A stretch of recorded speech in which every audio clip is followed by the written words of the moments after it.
जमिनीचा ताबा मिळण्यासाठी जो सातत्याने न्यायालयीन रस्त्यावर आणि आता अन्यथा आंदोलन करून सातत्याने शेतकऱ्यांच्या पाठीमाग भक्कमपणे उभे असणारे आमचे मार्गदर्शक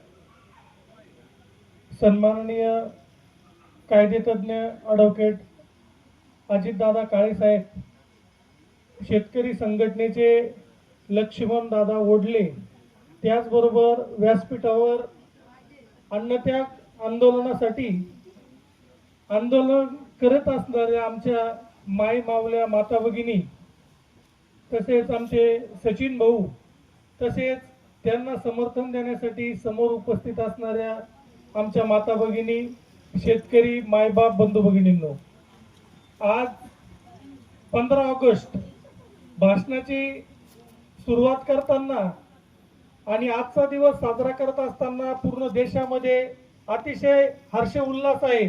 कारण की इंग्रजांच्या पारतंत्र्यातून आपण स्वातंत्र्याची नवी पाठ पाहतो आणि आजचा दिवस म्हणजे ज्यांच्यामुळे हा स्वातंत्र्य पहाट आपल्याला पाहायला मिळाली, त्या ज्यांनी आपल्या प्राणाची आहुती दिली, अशा शूरवीरांना नमन करण्याचा, त्यांना अभिवादन करण्याचा आणि आपला उत्साहाचा दिवस आहे.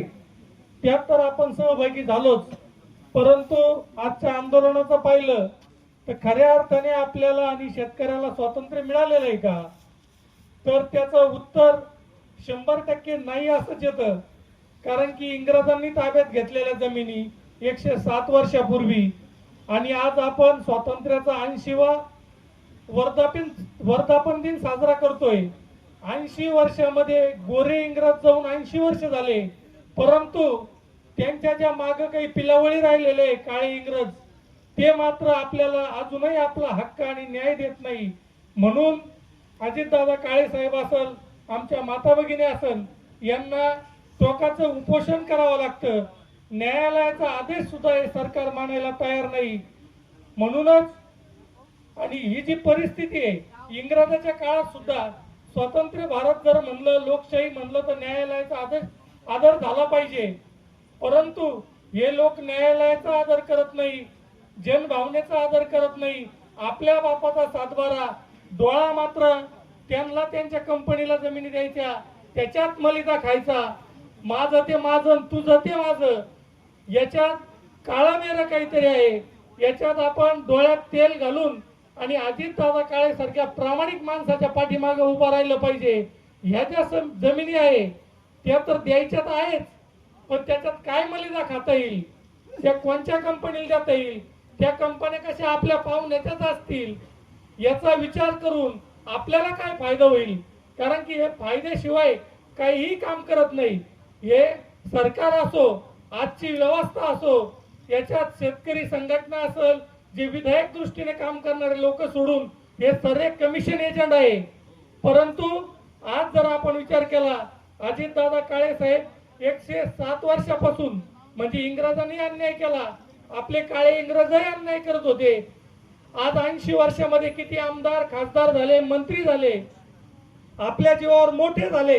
परंतु आज मात्र आपल्याला जो न्याय पाहिजे तो न्यायालयात असेल, रस्त्यावर असेल, तर अजितदादा काळे सारखा माणूस सातत्याने त्यासाठी प्रयत्न करतोय. मी वैजापूर तालुका शेतकरी संघटनेच्या वतीने या आंदोलनाला, आकारी पडीत शेतकऱ्याच्या आंदोलनाला त्यांची शेती मिळावी यासाठी वैजापूर तालुका शेतकरी संघटनेच्या वतीने पाठिंबा देतो आणि अजितदादा काळे साहेब यांना नम्र प्रार्थना करतो की तुम्ही आंदोलनाचा जो मार्ग स्वीकारला, तुमच्या आदर्शावर आम्ही 100% आंदोलन करू. परंतु आपण जो अन्नत्यागाचा आंदोलनाचा मार्ग स्वीकारलाय, दादा, आपण अन्नत्याग उपोषण करू नका अशी मी आपल्याला विनंती करतो. कारण की लाख मेले तर चालल, लाखाचा पोशिंदा जगला पाहिजे. तुम्ही जर गेले तर ही चळवळ उघड्यावर पडल्याशिवाय राहणार नाही. आणि आज या नालायकांना तेच करायचंय की अजितदादा काळे सारखे माणसं जर या तरुण पोरामागे राहिले नाही तर हे माणसं रस्त्याने चालून देणार नाही. कारण की यांच्यात जे होते, इंग्रज राहिले, मोगल राहिले, आमच्याकडं मोगलही होती, तुमच्याकडे इंग्रज होते, ते गेले, पण त्यांच्या काही पिलावळी अजूनही शिल्लक आहे. आणि त्यांना हा स्वातंत्र्याचा विचार मोडायचा आहे. म्हणून आपण सगळ्यांनी दादा तुम्ही जे म्हणशाल ते आपला उद्या तुम्ही म्हणता ताब्यात घ्यायच्या, आपण आता तयार राहू, काहीच प्रॉब्लेम नाही. त्यांना गोळ्या मारायच्या, अश्रुधुराच्या नळकांड्या दिल्लीत पाहिलं, विद्यार्थ्यांना अतिशय नीच पोलिसांनी अतिशय दसकाचे आतंकवादी आपले विद्यार्थी काय म्हणत होते ते नीट पेपर फुटला. नीट पेपर म्हणजे त्या परीक्षेतून देशाला आपल्यावर उपचार करणारे डॉक्टर घडणार होते. डॉक्टर जर चिटिंग करणारे घडले तर आपल्यावर उपचार कोण करीन? आपल्या उपचारावर नागरिकावर देशावर त्याचा परिणाम होणार आहे. आणि ते लोक राजीनामा मागत होते, परंतु त्यांना दहशतवाद्यासारखं हिणवलं गेलं, त्यांना मारलं गेलं, परंतु ते लोक हटले नाही. 12 वर्षात पहिल्यांदा या सरकारला झुकावं लागलं आणि केंद्रीय शिक्षण मंत्र्याचा राजीनामा द्यावा लागला. तसंच अजितदादा काळे साहेब आणि ह्या महिला वगिली यांना मी विनम्र प्रार्थना करतो, अन्नत्याग वगैरे काही करू नका. वडले साहेबांनी आता बाईट मध्ये सांगितलं यांच्यापेक्षा इंग्रज बरे होते.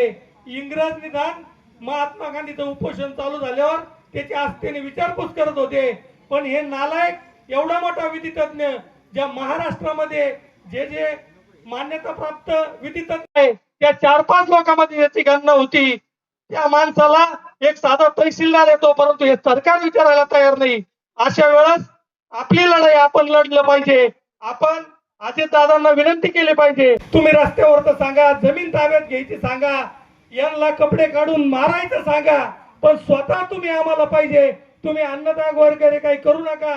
1-1 तासाला बीपी काउंट केला जातो, त्यावेळेस अजितदादांचा बीपी वाढतोय. आम्हाला या संघटनेसाठी, कारण की ही संघटना काय अजितदादा असे तसे नाहीये, ही पिढीजात संघटनेचा वारसा आहे. अशा खानदानी लोकांची शेतकरी संघटना गरज आहे. मी दादांना विनंती करतो, आणि जेव्हा जेव्हा कधी गरज पडल शेतकरी संघटना वैजापूर आणि आमच्या मराठवाड्याच्या वतीने ओढले साहेब तर कंटिन्यूच आहे, परंतु ओढले साहेबाच्या खांद्याला खांदा लावून आमची वैजापूर तालुका शेतकरी संघटना निश्चितपणाने आपल्या पाठीमागे राहील एवढं आश्वस्त करतो. पुन्हा एकदा माता भगिनी दादांना विनंती करतो की तुम्ही उपोषणाचा मार्ग सोडा. उपोषण सोडून तुम्ही कुठलं आंदोलन सांगा, कारण की आम्हाला तुम्ही महत्वाचे आहे. या सरकारला आम्हाला कसं ध्यानावर आणायचं तुम्ही असलं तर आम्ही 100% आणू. परत एकदा उपोषण मार्ग घ्यायची विनंती करतो आणि थांबतो. जय हिंद, जय भारत, जय जवान, जय किसान.